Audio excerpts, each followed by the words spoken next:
আজ থেকে 3 দিন 4 দিন আগে আমি দেখলাম ওই চট্টগ্রামের মধ্যে একটা মহিলা তার স্বামীর গলার মধ্যে ছুরি লাগায়া দিল। ঘটনাটা দেখলাম, দেখার পরে আমি অবাক হয়ে গেলাম। হায়রে আমার মায়ার নবী কয়, আমার দয়ার নবী কয়, দুনিয়ার মানুষেরা তোমরা স্ত্রীদের সাথে ভালোভাবে আচরণ করো। খৈরুকুম খৈরুকুম লি আহলিহি ওয়া আনা খৈরুকুম লি আহলি। আল্লাহর নবী বলেন, তোমাদের মধ্যে সেই মানুষটা সবচেয়ে ভালো যে তার পরিবারের কাছে ভালো। ওই মানুষ সবচেয়ে উত্তম যেই মানুষটা তার পরিবারের মধ্যে উত্তম।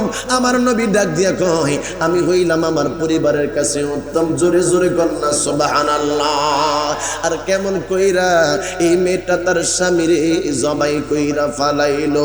হায় রে, ঘটনাটা অবজারভেশন কইরা আমি দেখলাম মহিলাটা পরক্রিয়ার মধ্যে লিপ্ত ছিল। স্বামী বাধা দিছে, এই জন্য বাবা মায়েরা ফালাইছে। কত নিউজের মধ্যে হেডলাইন দেখি সন্তান বাবার মায়েরা ফালাইছে, কত হেডলাইনের মধ্যে বাবা দেখি বাবা সন্তানরে মায়েরা ফালাইছে। কেমন কইরা আপনাদেরকে বোঝাই, ওই দিন দেখলাম ছোট্ট 2টা বাচ্চারে বাবাই মায়েরা ফালাইছে। বিষ খাওয়ায়া বাবাই 2টা সন্তানরে মায়েরা ফালাইছে। আমি ওই সময় ঘটনাটা পুরাটা বললাম, কি জন্য বাবাই সন্তান 2টার মায়েরা ফালাইল। ওই সময় আমি দেখি, ওই সময় আমি ঘটনাটা পুরাটা পইরা দেখি বাবা সন্তানরে এই জন্য মারছে, কারণ এই সন্তানের মা ছিল একজন পরক্রিয়া মহিলা। সন্তানের মায়েরে বারে বার বলছে, তুমি পরক্রিয়ার দিকে আসক্ত হইও না, যাইও না। তারপরও মহিলাটা পরক্রিয়ার দিকে যায়।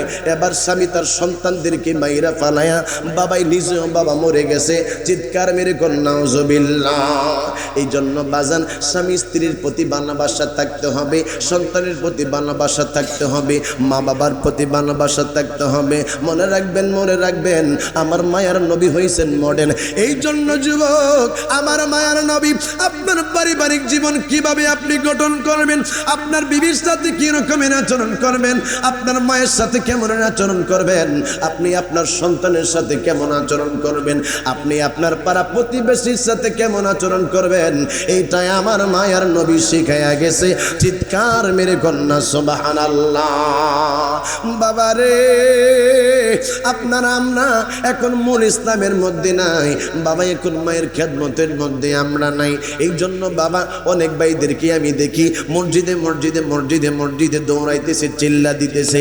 আইরে, আমার জীবনে আমি দেখলাম বাবার খেদমত করে নাই, আমার জীবনে আমি দেখলাম মায়ের বাদ দেয় নাই, মায়ের খাওয়ান দেয় নাই। এই লোকটা গাট্টি লইয়া মসজিদে মসজিদে মসজিদে মসজিদে দৌড়ায়। আমি বলি, আল্লাহর কসম, তুমি গাট্টি লইয়া না, তুমি যদি হেরেম শরীফের ইমাম সাহেব হও, তুমি যদি মসজিদের ইমাম সাহেব হও, মার খেদমত যদি না করো, তোমার ইবাদত আমার আল্লাহর দরবারে কবুল হবে না।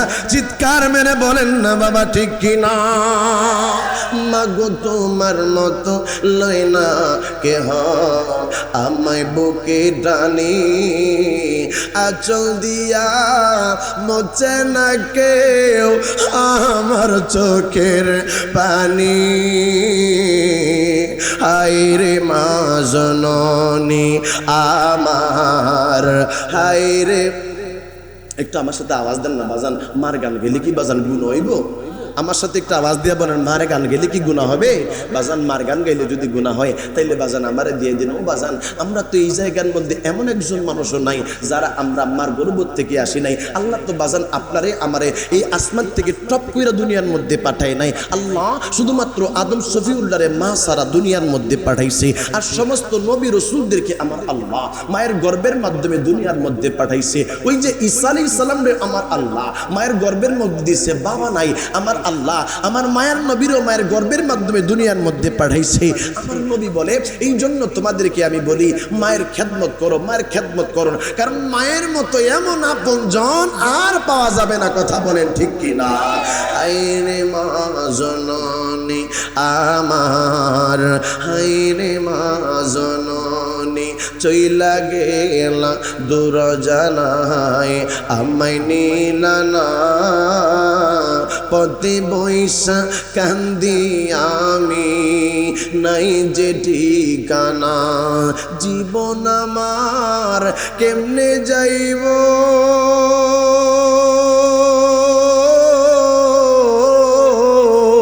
জীবন আমার কে কেমনে যাইব একেবার ভাবনি হায় রে মা জননী